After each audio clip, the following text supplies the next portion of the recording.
வணக்கம் மக்களே, welcome to my YouTube channel. So நம்ம விஜய் விஷால் வந்து ஒரு காலேஜுக்கு உமன்ஸ் காலேஜுக்கு வந்து சீஃப் கெஸ்ட்டாக போயிருக்காரு. ஸோ அது எங்கே எப்போன்னு உங்களுக்கு அப்டேட் பண்ணுறேன். அதுக்கு முன்னாடி ப்ளீஸ் சப்ஸ்கிரைப் பண்ணலைன்னா சப்ஸ்கிரைப் பண்ணிக்கோங்க, அந்த லைக் பட்டனையும் கிளிக் பண்ணிக்கோங்க.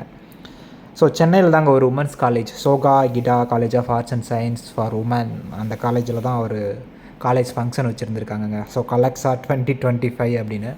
ஸோ அதில் நிறையா பேர் சீஃப் கெஸ்ட்லாம் கூப்பிட்ருந்தாங்க. அதில் நம்மால் ஒரு ஆள் விஜய் விஷால். ஸோ விஷால்னு பேர் போட்டு ஆக்டர் அப்படின்னு போட்டிருந்தாங்க. ஸோ ஃப்யூச்சரில் வந்து அவங்கள வந்து நாங்கள் வந்து பிக் ஸ்க்ரீனில் பார்க்கணும் அப்படின்னு பொண்ணுங்கள்லாம் பயங்கர கற்று.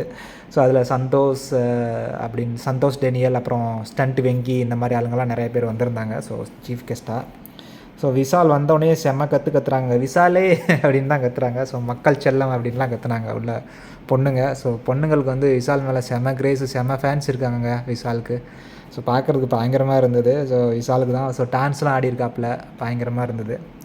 ஸோ ரொம்ப நாள் கழித்து விஷாலை இப்போ தான் பார்க்குறோம். இதுக்கு முன்னாடி இன்னொரு காலேஜில் வந்து ஒரு ஹோஸ்ட் பண்ணிகிட்டு இருந்தாப்புல. ஸோ இப்போ தான் நெக்ஸ்ட் இங்கே. ஸோ அப்டேட் அவ்வளோவா வரமாட்டேங்குது விஷாலை பற்றி. இந்த மாதிரி காலேஜில் தான் நிறையா வந்து ஃபங்க்ஷன் வந்து அட்டன் பண்ணிகிட்டு இருக்காரு. ஸோ அவங்களுடைய ஃபேன்ஸ் எல்லாம் பார்த்துட்டு. ஸோ அடுத்து எப்போ பெரிய அனௌன்ஸ்மெண்ட் எப்போ வருது அப்படின்னு வந்து நான் உங்களுக்கு எதாவது தெரிஞ்சு அவங்களுக்கு அப்டேட் பண்ணுறேன். Thank you so much.